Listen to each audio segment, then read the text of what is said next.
Selamat siang para netizen dimanapun kita berada, salam inspirasi bagi kita semua ya.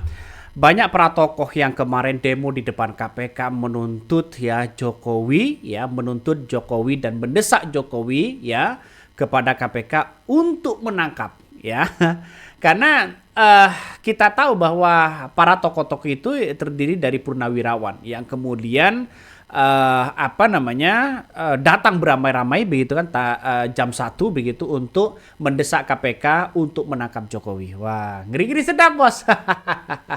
Salah satunya aja Jenderal Fahru Rozi, ya. Kemudian ada Roy Suryo yang kemudian begitu kan ya datang ke KPK untuk mendesak KPK untuk menangkap Jokowi. Saya berada di depan gedung KPK. Musuh kita bukan hanya Jokowi, tetapi musuh kita semua yang ada di kanan kiri ini. Ini adalah dinasti Jokowi. Ya. Kita ulas satu persatu. Jokowi Dodo sudah jelas. Tadi sudah banyak sekali yang disampaikan. Apa yang sudah dilakukan untuk menggarong Republik ini terlalu banyak yang dilakukan. Dan kita tinggal tunggu KPK untuk berani maju.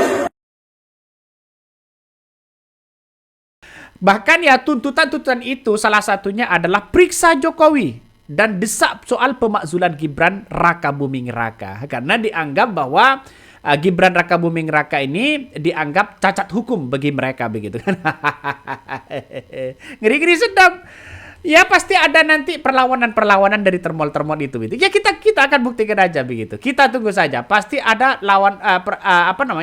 perlawanan-perlawanan entah tandingan apa kek atau apa kek begitu kan. Ya nampaknya relawan-relawan Jokowi sudah mulai ketar-ketir ya. Nampaknya sudah tidak bisa tertolong lagi. Nanti mungkin ya relawan-relawan termol-termol itu berkumpul menyuarakan untuk melawan ya gerakan gladiator ini. Ngeri-ngeri sedap, Bos. Salah satu yang menjadi kekuatan di situ adalah demo ini adalah ada Roy Suryo yang mengungkapkan bagaimana soal ijazahnya. Ya, dan bahkan gladiator ini mengungkapkan bahwa tangkap Jokowi, ya, adili Jokowi, makzulkan Gibran dan sebagainya.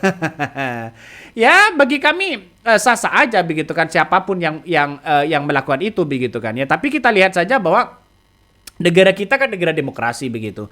Kalau sudah ada fakta dan realitas silahkan begitu kan ya. Dengan demo De Akbar 2 Oktober 2025 kemarin ini di depan gedung KPK ini, rakyat banyak yang menuntut itu begitu kan. Tangkap dan adili Jokowi. Dan di masa Jokowi itu dianggap bahwa begitu kan negara tidak maju-maju. Dianggap negara rusak dan sebagainya. Inilah salah satu tuntutan-tuntutan mereka. Bahkan Jokowi begitu kan video Jokowi diserahkan kepada KPK begitu.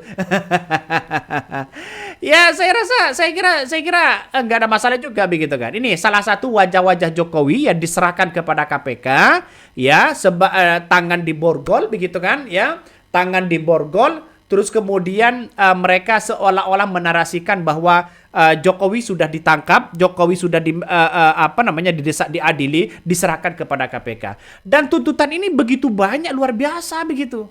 Saya kira ada ratusan begitu kan, bahkan ribuan lah begitu kan dari kelompok-kelompok ini. Bahkan ya KPK dijaga ketat. Ada Roy Suryo, ada Jenderal Fahru Rozi dan purnawirawan TNI yang lainnya, purnawirawan TNI lainnya begitu kan ya. Jadi saya kira apa yang menjadi tawuran rakyat sekarang ini seperti pernyataan Cak Non begitu. Bisa saja pemimpinnya, bisa saja Jokowi ini yang ditaur oleh rakyatnya sendiri begitu. Dan sekarang kita lihat saja buktinya. Banyak narasi-narasi di berbagai media sosial mengatakan begini. Nggak bakalan berani KPK periksa orang yang sudah ngasih dia kerjaan, jabatan. Makanya dia mengganti ketua KPK sebelum dia lengser. Wajib dinepalkan ya jika KPK tidak mau bertindak. Wow, ngeri, Bos. Bagaimana di Nepal dibakar sana sini. Tapi pada hakikatnya rakyat juga yang rugi. Kenapa? Karena yang dibangun nanti uang rakyat, semuanya pakai pajak uang rakyat dan sebagainya begitu. Kalau bisa diselesaikan baik-baik ya diselesaikan baik-baik aja begitu. Tapi rupanya soal ijazah Jokowi, soal ijazah Gibran yang kemudian sekarang ini dipersoalkan, ini semakin rumit begitu kan ya, semakin tidak tertolong lagi nampaknya begitu. Ya mungkin nanti pihak kepolisian akan mensudahi bagaimana ya polemik-polemik ijazah itu begitu. Ya kita lihat saja ya di berbagai televisi jarang sekali begitu kan ya, dan bahkan yang pernyataan ini membuat saya gimana begitu kan ini. Waduh 400T bakal penuh tuh bunker yang di rumahnya. Nadiem setor 450T kepada Jokowi, saksinya Gibran dan Kaisang. Wah, ngeri-ngeri sedap.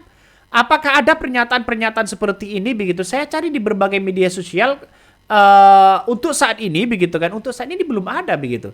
Tapi dengan adanya pernyataan-pernyataan ini, maka akan semakin menguat bahwa orang itu percaya begitu kan ya. Walaupun secara faktanya nggak tahu ini apa menerima atau tidak, tapi secara media begitu, karena saya asumsinya adalah berita di balik berita. Jadi belum ada pernyataan seperti itu. Tapi kalau ada buktinya ya silakan share kepada saya begitu kan. Saya ingin tahu dan saya ingin speak up begitu kan soal bagaimana store 450 triliun itu kepada Jokowi. Nah, banyak sekali komentar-komentar netizen ini, salah satunya, woi ada apa ini?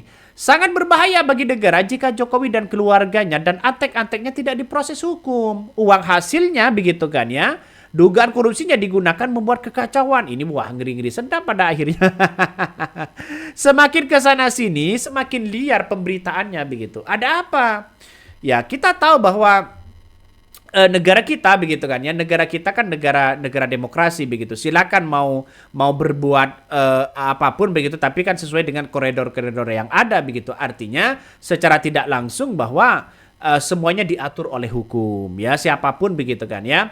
Bahkan ya puluhan tokoh bareng ratusan massa menggeruduk Komisi Pemberantasan Korupsi KPK ini untuk mendesak bahwa agar Presiden Joko Widodo ya alias Jokowi ditangkap dan diadili atas berbagai kasus tindakan pidana korupsinya. Nah, dari beberapa ratusan massa ini sudah tiba di Gedung Merah Putih KPK ya. Sekitar ratusan ribu dan sejumlah tokoh yang hadir ya pada unjuk rasa itu diantaranya adalah mantan Panglima Jenderal Purnawirawan Fahru Rozi, mantan Kepala Staf Angkatan Laut KSA Laksamana TNI ya, dan Slamet Subijanto dan Direktur Indonesia Resource Studies ya atau IRIS Marwan Batubara. Selanjutnya juga ada Kolonel Sugeng Waras ya, mantan Sekretaris Menteri BUMN Said Didu, dan juga mantan Menteri Pemuda dan Olahraga Menpora Roy Suryo, dan politisi senior dari Partai Demokrasi Indonesia Perjuangan ya Betor Suryadi dan Erjen Napolin Bonaparte ya, yang kemudian datang di situ begitu kan untuk menunjukkan apakah nanti begitu desakan-desakan dari Purnawirawan ini akan didengarkan oleh KPK. Kan itu logikanya. Jadi saya kira dengan adanya seperti ini bukan satu kali dua kali Jokowi begitu di demo begitu kan ya, tapi tidak pernah Jokowi itu diperiksa begitu. Ada apa di balik ini semua? Kan itu pertanyaan dari masyarakat.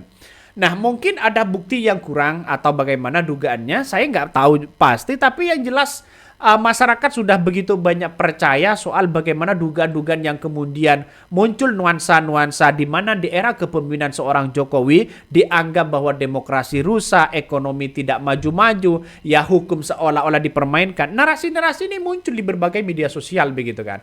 Dan salah satu yang kemudian di era Prabowo hari ini, saya kira ini sudah ada pembersihan begitu kan ya, soal hal-hal seperti itu begitu. Makanya banyak narasi-narasi di di berbagai media sosial, kalau seperti ini caranya ini ngeri-ngeri sedap, katanya begitu.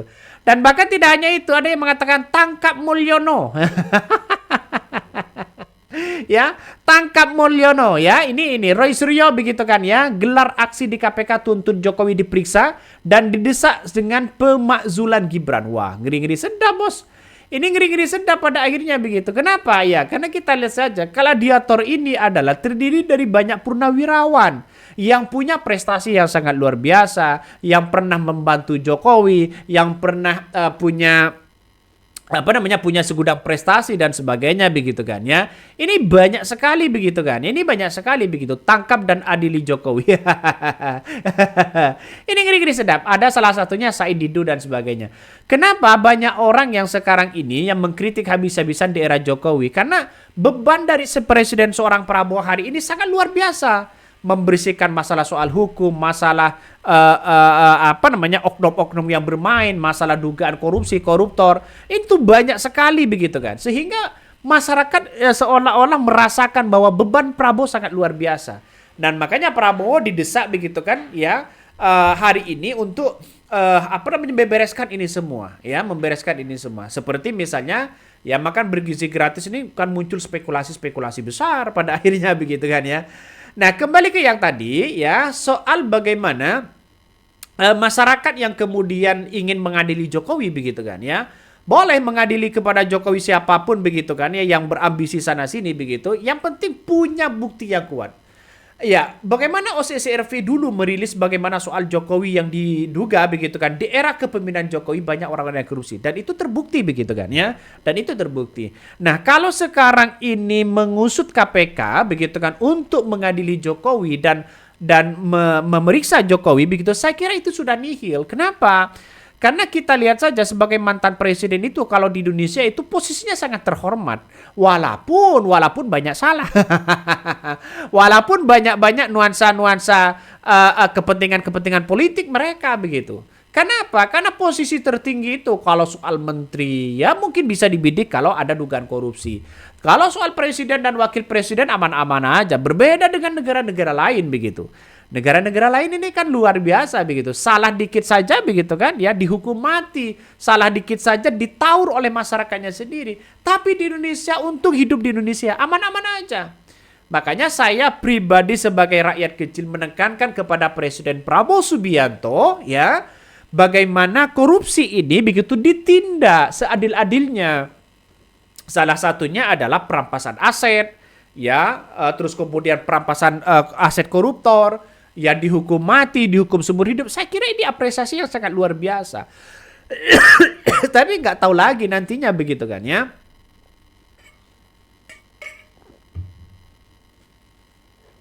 Jadi apakah tuntutan-tuntutan ini akan semakin merajalela, ya akan semakin menggema begitu? Tapi sejak Jokowi memimpin 2 periode banyak yang melaporkan. Salah satunya Ubaidillah Badun ke KPK sudah melaporkan, tapi tidak pernah Jokowi diperiksa. Nihil keluarga-keluarga Jokowi untuk diperiksa oleh penegak hukum begitu kan ya. Tapi nggak tahu lagi kan biasanya orang yang melaporkan itu biasanya berdasarkan dengan fakta dan realita. Realitanya bagaimana? Ya, apa yang ia lakukan. Kalau toh pada akhirnya hukum yang dipermainkan mungkin bisa digugat begitu kan ya. Karena kita lihat saja hukum-hukum di negara kita begitu. Bahwa di era kepemimpinan Jokowi ya satu periode saya juga prihatin begitu kan ya. 2 periode juga prihatin begitu. Berubahnya sangat drastis. Sangat drastis berubahnya. Sampai-sampai ya bersetegang dengan PDIP dan sebagainya. Ngeri-ngeri sedap kan. Oke, mungkin itu yang kami sampaikan ya. Tonton terus di channel Hodari Podcast Rakyat ini. Jangan lupa di subscribe.